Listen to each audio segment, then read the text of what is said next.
do prelúdio, convidar a irmã Karen para tocar aqui para a gente dar início ao nosso culto.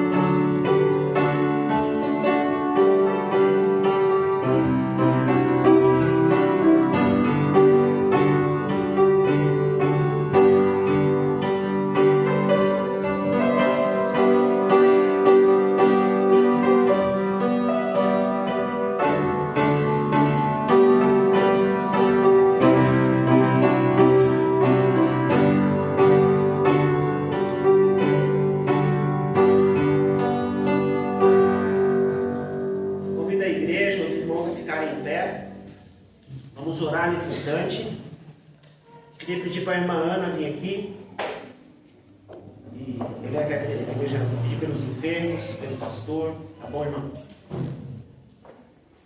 Oremos. Senhor Deus Pai, mais uma vez a tua presença.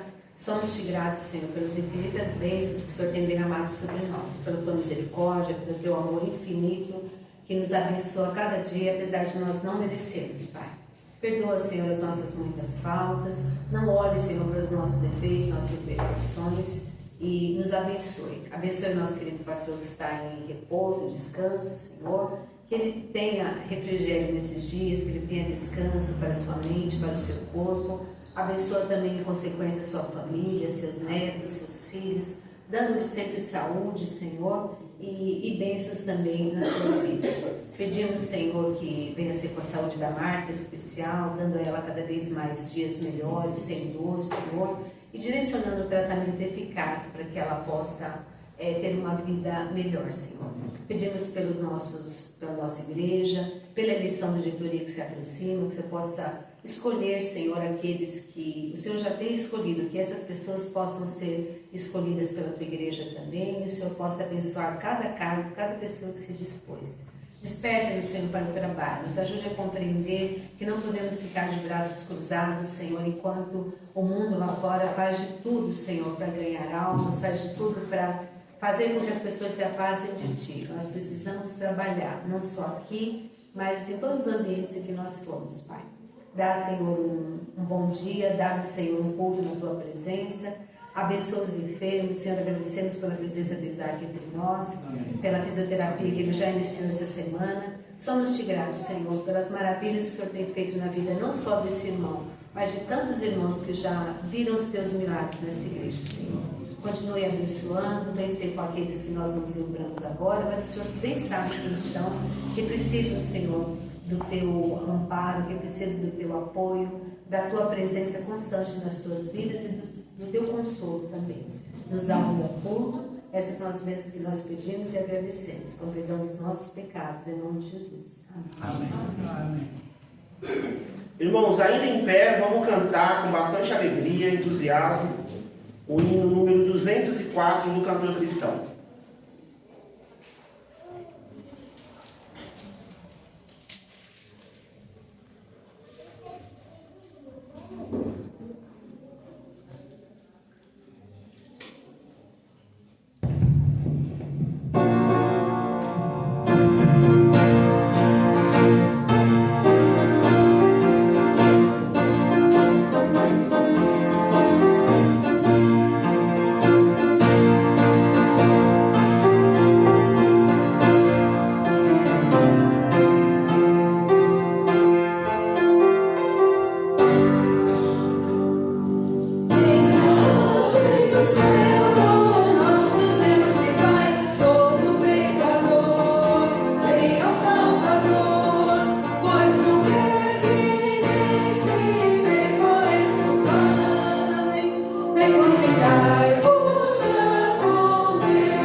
Os irmãos podem se assentar. Nesse momento a gente vai cantar o hino oficial. Tudo bem, cara?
Filipenses 4:8. Quando a Kali toca para a gente o hino, os irmãos que trouxeram seus dízimos, suas ofertas, ou oferta para missões o ano todo, podem trazer ao gasofilácio.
agradecendo. Senhor Deus, obrigado, Pai, pelos dízimos e ofertas, Deus, aqui, Deus, ofertados para a Tua causa, para a Tua obra. Abençoe, Deus, esses recursos, abençoe a vida de cada um, ó Pai, que se dispôs a trazer. E abençoe também, Deus, aquele que não pôde trazer, mas que o coração, Deus, está cheio de vontade, ó Pai, de estar sendo fiel a Ti. Fica conosco. Obrigado. Em nome de Jesus. Amém. Amém. Irmãos, nesse momento, vamos abrir nossas Bíblias em 1 Coríntios 13. Na minha opinião modesta, é um dos textos mais bonitos da Bíblia, entre dezenas aí, centenas de textos.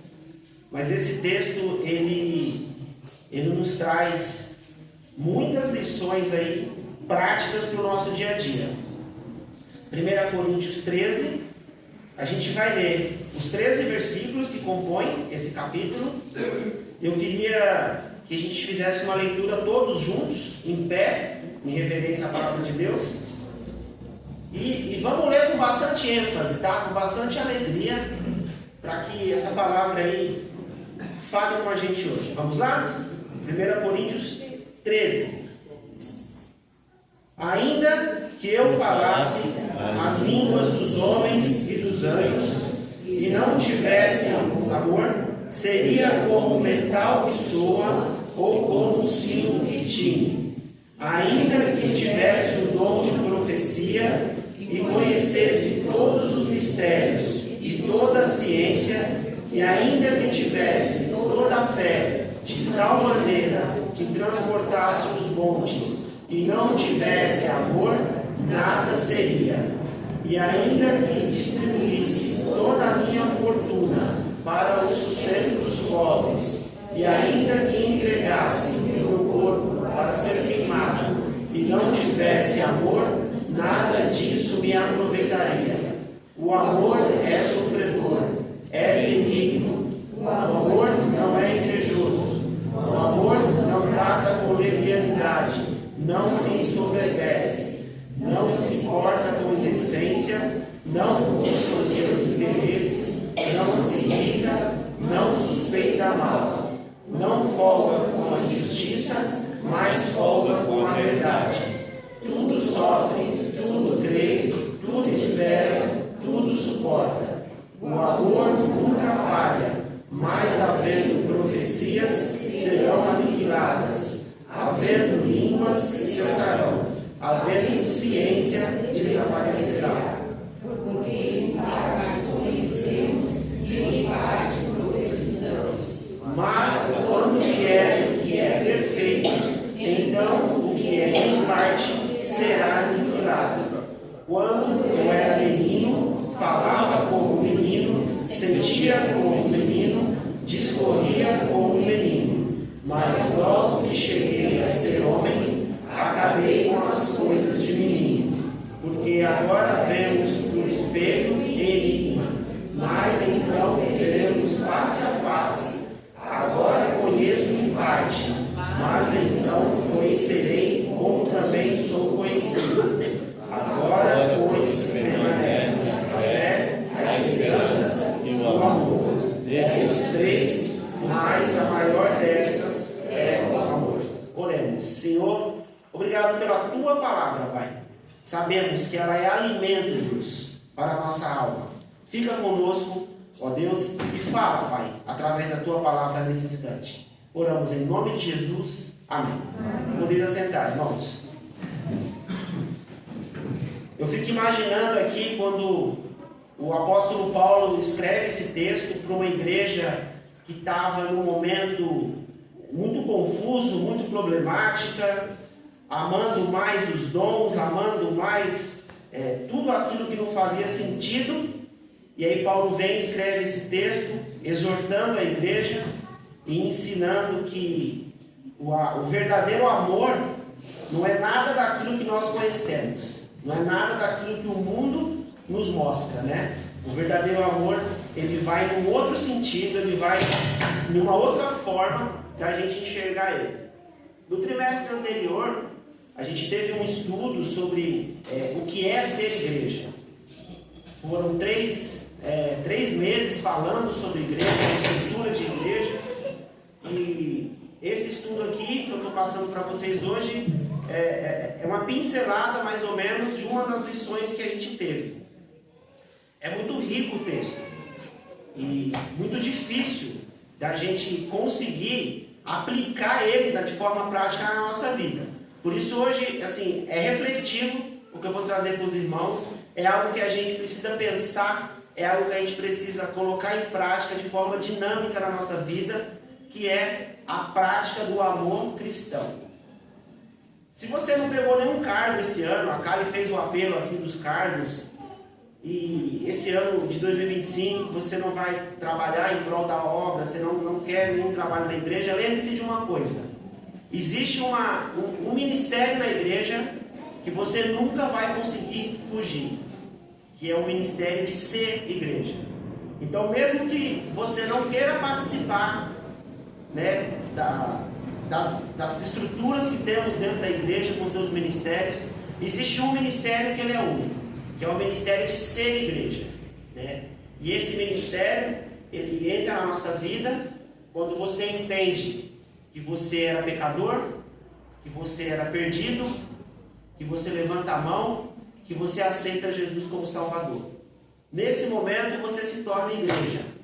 Nesse momento, o seu velho eu morre. E você desce as águas do batismo e ali nasce um novo Almir, nasce um novo Manuel, uma nova Vilma. E isso é ser igreja. A partir daquele momento, você passa a ser igreja, você passa a fazer parte desse corpo que a Bíblia coloca, que um depende do outro, que um precisa estar junto com o outro para que haja integração, tá? Dentro desse contexto que Paulo nos traz aqui, a gente começa a entender quantas falhas temos como ser humano no fator ser igreja, no fator de praticar esse amor cristão no nosso dia a dia, né? Talvez no domingo seja mais fácil, a gente está todo mundo junto, a gente se abraça, a gente canta. Mas e lá fora, né? Quando a gente está com os nossos amigos incrédulos, quando a gente está com os nossos familiares que não se importam com a palavra, como que se comportamos como igreja, né? É isso que a gente vê no texto de Paulo, que esse amor cristão, esse amor de que somos igreja, ele transcende o templo. Ele sai, nós somos igrejas aonde a gente anda. Então, essa estrutura do amor que a gente vai entrar aqui. Diz assim o comentário aqui nós temos o nosso comentarista aqui, ele fala assim, ó: sem dúvida alguma somos igreja, não tão somente pelo grande amor de Deus. Esse amor nos escolheu, nos fez seus, para vivermos em amor, como lemos lá em João 2,11, que diz assim a palavra: amados, se Deus nos amou, assim nós também devemos amar uns aos outros. E nessa questão, irmãos, ela é uma imposição que Deus nos coloca. Devemos amar. Isso faz parte do processo de sermos igreja, de levarmos, sermos portadores desse amor, não só da palavra, porque a palavra não vai fazer sentido se ela não for pregada com amor, porque Deus é o quê? Deus é amor. Então, o princípio de tudo vai estar no nosso comportamento. Não vai adiantar eu pregar sobre o amor de Deus se eu não o transmito, se eu não passo esse amor. Por isso que lá em João 2,11 fica bem claro, vou ler novamente: amados, se Deus nos amou assim, nós também devemos amar uns aos outros. Mas, irmãos, amar as pessoas que a gente gosta é fácil. O problema é amar quem a gente não gosta. O problema é amar aquela pessoa que quer nos prejudicar, aquela pessoa que nos faz o mal, aquela pessoa que não te devolve nada daquilo que você faz para ela. Essa é a dificuldade. É nesse contexto que Paulo está dando esse alerta aqui para a gente com esse belo texto aqui. Então, precisamos amar ao nosso inimigo. Precisamos amar aquelas pessoas que a gente não tem bom relacionamento. Precisamos amar aquele vizinho que muitas vezes causa problemas. Esse é o sentido de ser igreja. Tá? Mas continuando aqui, ó, o ministério da igreja é uma prática de vida consciente. Ou seja, não é sentimento. Eu não amo porque é um sentimento. Eu amo porque é uma razão. Eu decido amar. A partir daquele momento que a gente entende que Jesus nos amou ao ponto de se doar, a partir daquele momento eu decido amar a todos aqueles que estão em minha volta. Percebam que a essência do texto é outra. O que é que o mundo nos impõe em relação a amor? A gostar, a se relacionar. Se ele não gosta de mim, então ele fica no canto dele, eu fico no meu. É isso que aprendemos. É isso que o mundo coloca nos nossos corações, na nossa mente muitas vezes. Então, esse amor cristão que o Paulo está trazendo aqui como igreja, ele é um amor racional. Eu decido amar. E com base no eu decidir amar, isso vai virar algo dinâmico na minha vida, isso vai virar algo prático na minha vida. Mas continuando. Como Jesus disse, o amor seria uma bandeira por meio da qual as pessoas reconheceriam a igreja como sendo do Senhor. Não existe igreja sem o amor de Deus, sem o amor de Cristo. Então, eu só posso falar que eu sou igreja se eu representar esse amor na sociedade que eu vivo. Eu não posso me considerar igreja antes de praticar, de ter algo na minha vida que demonstre esse amor.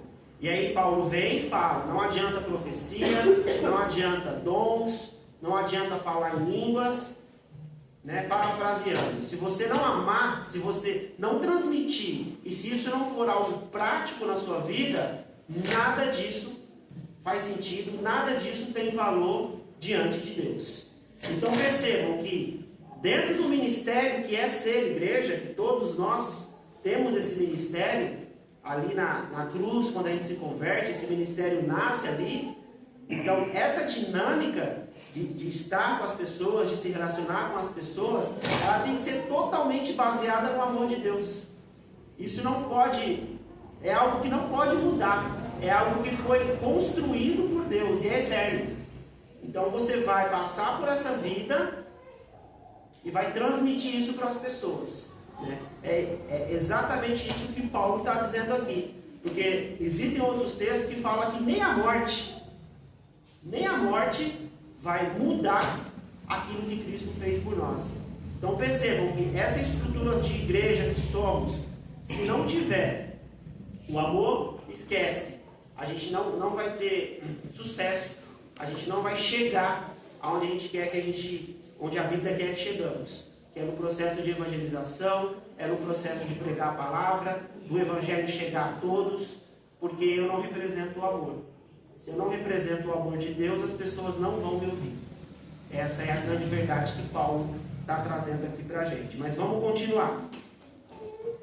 Lembrando que o amor não é um mero sentimento ou uma boa sensação que nos faz sorridentes, mas sim uma decisão intencional, sacrificial pelo amado. Deus nos ensina a amar quando prova o seu amor para conosco, pois o amor não é teórico e circunstancial, cheio de condições ou retribuições ou interesseiro, mas ele é intenso e prático. A palavra diz assim lá em Efésios 2,4: pelo imenso amor que nos amou. E aí a gente para pensar. Cristo nos amou com um imenso amor, algo sobrenatural, algo que fez com que Ele se doasse para que a gente tivesse hoje oportunidade com o Pai, que é Deus, e se torna ali o nosso intercessor com o Pai. E aí a gente se pergunta como igreja hoje, enquanto a gente se doa em relação a esse amor, essa grandeza de amor para com as pessoas, porque nós levantamos a bandeira que somos cristãos, seguidores de Cristo. Nós cantamos isso nos hinos. A gente lê isso na palavra e muitas vezes ensinamos para os nossos filhos. Mas o quanto existe de entrega, né, nessa imensidão que o autor traz aqui de amor. Quando Paulo fala que o amor, ele não pode ser algo interesseiro. Eu vou amar porque eu tenho interesse. Muitas vezes o amor vai te causar dor, ele vai te causar sofrimento, muitas vezes. E essa realmente é a ideia. Essa construção desse tijolinho a tijolinho de ser igreja no decorrer da nossa vida. Muitas vezes amar vai ser ter que engolir coisas que você não queria engolir. É indigesto. Mas isso vai levando a gente a conhecer realmente o verdadeiro amor de Deus. Porque a cruz foi amarga. Cristo fala assim: Pai, se possível, afasta de mim esse cálice. A cruz foi amarga. A Bíblia cita, Jesus chorou. O maior representante do amor, que é Cristo, ele chorou. Então isso significa que muitas vezes amar vai ser sofrer. Mas a gente não gosta de sofrer. A gente gosta de alegria, a gente gosta de felicidade, a gente gosta de festa. Mas muitas vezes amar vai ser sofrer por algo muito maior do que aquilo que as pessoas às vezes nos demonstram. Está dentro desse contexto aí. Mas seguindo, o texto bíblico nos mostra que a vida espiritual, na totalidade do seu desenvolvimento, não consiste em apenas dons espirituais, mas em transformar e ser transformado pelo extraordinário amor de Deus. A Bíblia nos ensina, diz assim a palavra: amados, se Deus nos amou assim, nós também devemos amar uns aos outros. A ação de amar é decorrente do amor que vem da relação pessoal com Cristo, por termos experimentado o seu amor. Ou seja, a decisão de amar, ela vem por você amar a Cristo. Então eu vou amar o meu irmão, eu vou amar o meu parente, não porque ele é bom, porque ele é legal, porque eu amo a Cristo. E aí, esse reflexo desse amor vai chegar naquela pessoa. Então percebam que não é algo que tem que vir de mim exatamente. Eu amo a Cristo. E através do amor dele, eu vou conseguir transmitir isso para as outras pessoas. Essa é a construção que Paulo está trazendo aqui. Então, a ação de amar é decorrente do amor que vem da relação de você com Cristo. Se você não é capaz de amar ou perdoar alguém, isso abre uma grande lacuna entre você e Cristo. Algo não está bem, algo não está comunicando bem ali, entre você e Cristo. Falta algo. Isso acende aí uma luz amarela para todos nós cristãos que temos essa dificuldade. Lá em 1 João 4, versículos 7 e 8, diz assim: amados, amemos uns aos outros, porque o amor de Deus é todo aquele que ama e é nascido de Deus e conhece a Deus. Aquele que não ama não conhece a Deus, porque Deus é amor. Fica claro nesse texto que, e aí é uma forma até de exortar a gente e colocar a gente para pensar, igual a gente fala para as crianças: pensa aí se você está certo. É mais ou menos Deus falando isso para a gente: pensa aí se você está certo. Se você não me ama, como que você vai amar o seu próximo? Se você não ama o seu próximo, como que você me ama? Então percebam que esse texto aqui, que está lá em João, ele coloca a gente para pensar. Ele coloca a gente para pensar. Se a gente não atingir a maturidade de entender que Deus o amou primeiro, e por isso você deve amar o seu próximo, a palavra não vai fazer sentido para você. Não nesse contexto que Paulo está dizendo. Mas vamos seguir. Essa filiação nos revela um ministério a ser vivido, né? O autor fala assim: de ser vivido com e pelo amor. Eu trocaria em pleno amor, seria a palavra correta, né? A plenitude, porque nesse contexto que Paulo nos traz aqui, o nosso amor cristão, como igreja, como ministério que temos nas nossas vidas, é algo que tem que ser construído com base no amor de Deus.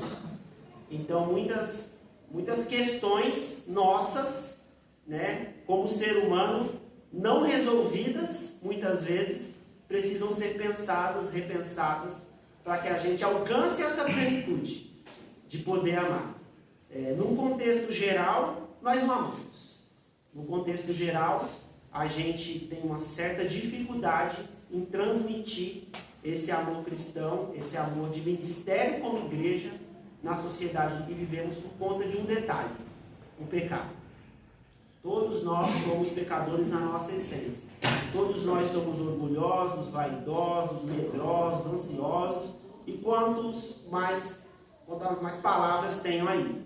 E essa estrutura que a gente vive muitas vezes, no contexto que a gente vive, nos atrapalha em transmitir esse amor, que é o amor aqui que Pedro está trazendo, que Paulo está trazendo, que é o amor na sua essência.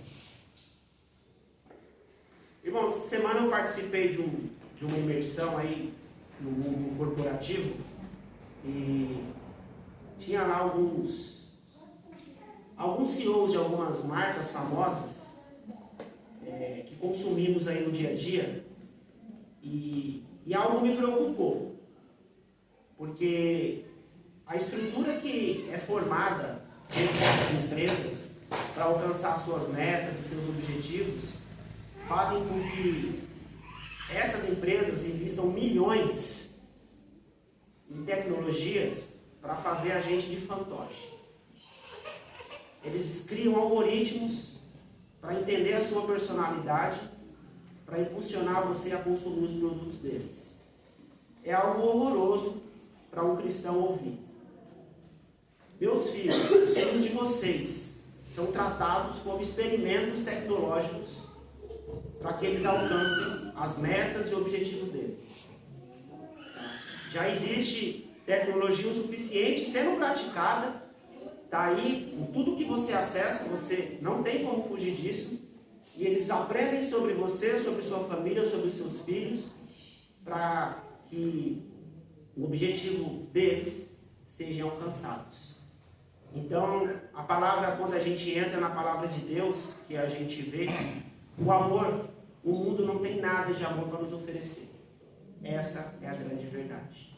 Não existe nada lá fora, nada que seja o suficiente para preencher o que a gente precisa aqui dentro do nosso coração. Você pode buscar incansavelmente. Vocês jovens aí que ficam puxando aí o Reels do Instagram, do TikTok, vocês não vão achar nada ali dentro que completa vocês. As outras plataformas, que a gente não pode citar porque está transmitindo, a gente não vai achar nada ali dentro que vai mudar você. Tudo aquilo é algoritmo, tudo aquilo é estudado, e já existe uma ciência por detrás disso para impulsionar a sua mente a tomar uma atitude de dar um clique, fazer uma compra e curtir. Isso chama-se mercado digital orgânico. Eles já conseguiram ter uma ciência e conseguem fazer isso com cada um de nós. E os jovens e as crianças nasceram nesse mundo e já não conseguem mais sair dele. Então, só a palavra de Deus, mostrando que não existe nada maior do que o que Cristo fez. É importante falar isso, é importante que a gente reflita sobre isso, porque a gente está sempre em busca de algo melhor. A gente está sempre em busca da prosperidade, da alegria, da felicidade. A palavra do momento é experiência, de ter boas experiências. Mas nada disso, sem o amor de Deus, tem valor nenhum. Então fica aí esse alerta para que a gente tome muito cuidado com o que a gente faz, com o que a gente deixa de fazer nessas mídias, nessas redes sociais aí. Mas vamos voltar aqui para Paulo, né? Ainda bem que Paulo não tinha rede social, né? O tipo de amor que não se deve fazer parte do ministério de uma igreja. O que não pode? O que não pode? O que a Bíblia não permite que tenha no meio de uma igreja? O texto de 1 Coríntios 13 nos ensina: o amor não é invejoso. A palavra inveja vem do grego zilo, o sentido negativo de sentir insatisfeito e incompleto. Sentir um profundo desgosto provocado pela felicidade ou prosperidade alheia, ciúme, insegurança, carnalidade. Isso é o que quer dizer invejoso, quando a Bíblia nos faz. O amor não deve ser invejoso. Segundo, o amor não se vangloria.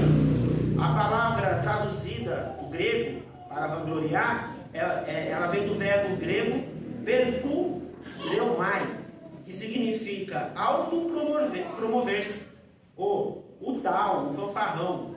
É o tipo que diz: eu consegui, eu tenho, eu fiz, ama os aplausos e o reconhecimento dos outros. Façam a leitura. Tem pessoas que elas gostam da vanglória. Isso não representa o amor de Deus. Terceiro, o amor não se orgulha. A palavra grega para orgulhar-se é o verbo fúsio, com 2 Os no final, que literalmente significa gabar-se, esnobar, inchar. Excesso de admiração que o indivíduo tem em relação a si. O orgulho é um sentimento de satisfação de alguém pela sua capacidade ou bens.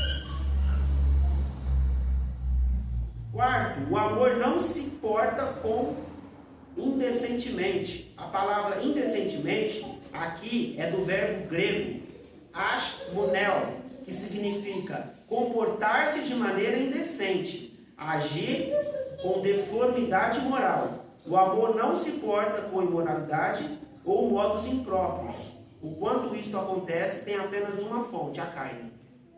Então toda a indecência que a Bíblia nos mostra e nos escancara aqui não reflete em nada o amor de Deus. Ou seja, esses itens que a gente leu, esses 4 itens aqui, a inveja, a vanglória, o orgulho e a indecência, é totalmente da carne. É algo que vem do nosso ser pecaminoso. E é esse ser aí que cada vez mais a gente tem que orar a Deus para que ele diminua. Quinto, o amor não busca os seus próprios interesses. A frase próprios interesses é do adjetivo grego, iautou. Quando caminhamos no amor e não buscamos agradar a nós mesmos, fazendo-nos o centro. Não busque o que é propriamente seu, mas é do outro. E o que vemos está lá em Filipenses 2,4, que eu não vou ler por conta do tempo. Qual o seu interesse em amar e ser amado? É exatamente isso que o autor está trazendo aqui. Não pode ter interesse. Não pode buscar. Toda vez que a gente busca interesse, isso vem da minha carne, isso não vem do amor de Deus. Sexto, o amor não se ira. É o quinto, desculpa. O amor não se ira. A palavra irar vem do verbo grego paróximo, que literalmente significa afiar por esfregar em qualquer coisa, para aguçar, para afiar e incitar. É óbvio que provocação e raiva não podem coexistir com o amor sincero, porque eles se opõem. A ira e o amor é o oposto. Não tem como, no momento que você está irado, você não está amando. Você não está amando, você sai da presença de Deus. Isso fica muito claro quando a gente analisa a palavra ira. O amor não se ressente. No grego, chama-se logizomai, que significa considerar. Significa literalmente colocar tudo na mente, ocupar a mente com os erros dos outros contra nós. O amor não alimenta o mal imposto. Os erros dos outros é a oportunidade para exercermos o amor. Ou seja, você fica ressentido, magoado, triste, apontando o erro daquela pessoa para com você, sofrendo com aquilo, com ansiedade, com crises, muitas vezes entrando até em depressão por conta disso. Mas o que a Bíblia nos mostra aqui, que a gente deve olhar, é que se isso está acontecendo com você, é uma oportunidade que você tem de praticar o amor de Deus. Em vez de ficar ressentido, sofrendo, vai perdoar, vai tentar reconstruir aquilo. É algo que Se olharmos dentro do contexto que Paulo está trazendo aqui, é uma oportunidade que temos. E desse bloco aqui, o sexto e último, a palavra injustiça. O amor não se alegra com a injustiça. A palavra injustiça vem do grego adikia. O seu significado é injustiça, engano, crueldade, maldade. O que não se conforma com o certo, faz oposição ao que é correto, tudo que é contra a verdade é injusto. Qualquer coisa que se oponha à verdade é injustiça. E aí a gente tem um contexto muito difícil sobre realmente o que é injustiça hoje. Se perguntássemos hoje o que é injustiça, dificilmente responderíamos de forma completa, porque a gente não tem mais uma noção do que é justo e o que é injusto. Isso é um perigo para nós como igreja. Tudo que é justo é aquilo que Deus nos ensina, é aquilo que Deus nos mostra, é aquilo que está na palavra dele. Tudo que é injusto é o que se opõe a Deus. Essa é a matemática básica. Se opôs a Deus, é injusto. Mesmo que naquele momento para você, não, mas isso não pode ser injusto. Está se opondo à palavra? Se tivesse opondo à palavra e à vontade e à supremacia que Deus nos coloca, que é amar, então isso está sendo injusto. Isso está sendo injustiça. E é aí que eu falo que muitas vezes o amor faz a gente sofrer. Porque às vezes você é injustiçado. E você sabe que você está sendo injustiçado. Mas você está sendo injustiçado porque você ama a Deus e você quer ser certo. Então percebam que tudo aquilo que o mundo nos impõe, vocês podem fazer essa conta aí. 99,9% é contra o que Deus quer. Por isso que temos que ter essa sensibilidade de conhecer a palavra dele. Mas vamos para algo bom agora. A gente falou tudo que é de ruim. Vamos para algo bom para a gente encerrar.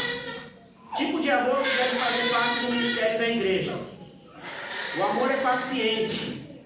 O termo paciente vem do grego krutúmeno, que é composto das palavras makros, que significa longe, e tumos, que significa raiva, ira. Em outras palavras, significa afastar-se que você fique irado, ao inverso do pavio curto. A palavra ideia é ter paciência com as pessoas, não com as situações. Toda vez que você é paciente, você já está na frente. Você já está na vantagem, à frente de milhares de pessoas. Quando você tem a paciência, o domínio próprio, lembra lá dos frutos do Espírito? Quando você pratica isso, você já sai na frente. Então o amor é paciente. Segundo, o amor é bom. É uma outra característica do amor, é a bondade. A palavra que vem do grego bondade é do verbo kresteumai, que é usado apenas aqui no Novo Testamento. Significa mostrar sua própria bondade. Isto é, ser gentil, ser bom, ser benéfico, mesmo que não seja tratado com bondade. Então não está ligado àquilo que a pessoa faz para mim. Eu sou bom porque Cristo foi bom. Então, independente da troca, a pessoa está sendo ruim comigo, mas eu vou ser bom com ela. Difícil, hein, irmãos? Terceiro, o amor tudo sofre. A palavra sofrer é do verbo grego estepo, que é uma característica usual dessa palavra, é suportar em nome de algo maior. Seu foco não está em si mesmo, mas em algo bem maior. No caso da igreja, está em Cristo, pois assim buscamos nos aperfeiçoar nele, que é o cabeça do corpo chamado igreja. Cai naquele contexto. Muitas vezes o amor vai ser sofredor, porque Cristo sofreu. E a gente não pode ter uma vida sem sofrimento, porque se a gente não sofre, a gente não amadurece. Uma coisa está ligada à outra. Toda vez que você sofre, e eu sofro, a gente amadurece. E a gente amadurece, a gente sobe um degrauzinho. Esse é o contexto do crescimento e amadurecimento cristão. O amor tudo crê. A palavra crê vem do grego também, pselto, que ocorre 246 vezes no Novo Testamento. Biblicamente, crer significa ter fé em Deus e que nos revelou a sua palavra. Crer é por todas as suas expectativas a vida de Jesus Cristo. Crer está ligado à sua fé. Quando você perde a fé, ou que a sua fé esfria, O crer cai muito a sua intensidade. Eu não estou dizendo que ele vai zerar, mas ele cai muito. Então, o amor tudo crê. Então, quanto mais você pratica o amor, mais crê, mais fé você vai ter. Muitas vezes a gente ama pouco porque a gente crê pouco. Como ser humano, às vezes a gente, por conta dos problemas que aparecem nas nossas vidas, a nossa intensidade de crer no Deus, no Cristo, no Salvador, ela cai de intensidade. Então, a gente também sofre com isso, até a nossa fé muitas vezes é abalada. Mas está bem claro lá no versículo 7. O amor tudo crê. O amor tudo espera. Outra lição que a palavra de Deus fala é que o amor espera. A palavra grega usada é epsen. A ideia é que espera o momento certo. Não há de ansiedade. O ditado diz: a pressa é inimiga da perfeição. Sendo assim, a espera é amiga da perfeição. Não queremos esperar, né? Hoje em dia é tudo muito rápido, tudo muito express, tudo muito, sabe? A gente é ansioso já dentro da nossa... Acordou já ansioso. O amor tem que esperar. Tem coisas que só vai acontecer na sua vida no momento certo. E é interessante a gente olhar a natureza. Ela tem um tempo certo para crescer, para amadurecer, para colher. Toda vez que a gente quer ir no nosso tempo, a gente quebra a cara. O amor tudo suporta. Finalmente aprendemos que o amor tudo suporta. A palavra suportar aqui é do grego upônimo, que se refere à resposta de alguém em face a uma circunstância, denotando perseverar diante das dificuldades. O amor, então, além de ser muito paciente com as pessoas, é também muito paciente com as circunstâncias. Vai passar. Tem que ter paciência, tem que suportar. Né? A palavra do momento usada é resiliência. Seja resiliente, continue. Aquilo vai passar. É o próprio Deus, de alguma forma, que está dando condições de você passar por aquele momento. Vai passar, você tem que suportar. E aí esse bloco a gente encerra. Para encerrar, irmãos, o maior de tudo é o amor. É isso que Paulo traz aqui dentro dessa lição, que é o capítulo 13 de 1 Coríntios. Primeiro, Deus é amor. Não há nada maior que o Senhor. Não há nada maior que o Senhor Deus. Ele é a essência e a fonte de amor. Jesus é amor em forma humana. E ele provou que é possível. Segundo, o amor nos traz a maior de todas as revelações. Todo aquele que ama é nascido de Deus e conhece a Deus. Quer conhecer a Deus? Ame. Terceiro e último, fomos alcançados por amor, ou seja, nos tornamos seus herdeiros e co-herdeiros com Cristo e recebemos a vida eterna.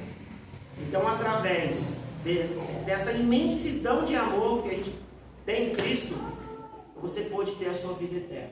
Ou seja, você e eu temos uma garantia que quando essa vida aqui encerrar, existe um propósito muito maior. Estaremos na glória, estaremos com Ele. Irmãos, essa é a ideia. Obrigado por terem tido paciência. Né? A ideia aqui é a gente construir algum pensamento, alguma coisa que possa nos levar a pensar da forma que estamos colocando esse amor de Deus diante da sociedade que vivemos. Isso é uma tarefa nossa. Deus não vai mandar um anjo, tá? É nossa, a igreja. Isso é um trabalho e é um ministério que todos vocês têm. Todos nós temos. Amém? Vamos cantar? Vamos ficar em pé e vamos cantar para encerrar o hino 210 do cantor cristão. Depois iremos orar e aí estaremos encerrados.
O cantor cristão.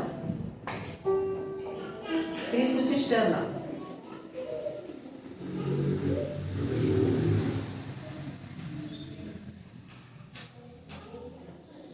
Aí.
convidar aqui o pastor Manuel para fazer essa oração de encerramento. E não é fácil amar, irmãos. Não é fácil. É mais fácil a gente ler na Bíblia. Mas lá fora a prática é muito diferente. É um desafio para todos nós como igreja. Sempre foi um desafio. É tanto que Paulo fala isso para essa igreja de Coríntios. Porque no momento dessa igreja não representava amor cristão. E é algo que temos que refletir. Queridos, vamos orar. Fale para Deus qual é as suas lutas, suas dificuldades nesta manhã. Ele é poderoso para te surpreender. Se você quiser ajoelhar, ajoelhe. Se você quiser ficar de pé, ore como você achar melhor. Pai amado, nesta manhã nós queremos agradecer ao Senhor pela oportunidade que temos de estar aqui na tua casa, pela palavra que nós ouvimos através do irmão Will. Que o Senhor, Pai, venha conceder a cada um de nós nesse dia a tua bênção. Libera, Senhor Jesus, sobre nós. Libera a tua bênção sobre o teu povo, para os irmãos que estão aqui na igreja, para aqueles irmãos que estão ouvindo nas redes sociais, aqueles irmãos que ouvirão em outro momento na plataforma. Nós entregamos todos nas tuas mãos, Pai. Nós suplicamos as tuas bênçãos por eles, que o Senhor venha curá-los, que o Senhor venha também despertar em nós o verdadeiro amor. Venha implantar em nós, pelo teu Espírito, esse fruto maravilhoso, o fruto do amor, Pai. Também nós te suplicamos pela tua igreja, que o Senhor traga um avivamento, um crescimento. Também nós te pedimos pelo pastor que está nas suas merecidas férias, que o Senhor guarde ele e abençoe, que ele volte revigorado, Pai. Pois oramos a ti em nome do Senhor Jesus. Que a graça de nosso Senhor e Salvador Jesus Cristo, o amor de Deus, a comunhão e a consolação do Espírito Santo seja com todos vós, não somente hoje, mas para sempre. Amém. Irmãos, com oração silenciosa estaremos encerrados. Quero agradecer aos internautas que nos acompanharam. Deus abençoe a vida de vocês também. E às 18h30, todos aqui, Pastor Manuel vai trazer a mensagem. Estejam aqui. Obrigado.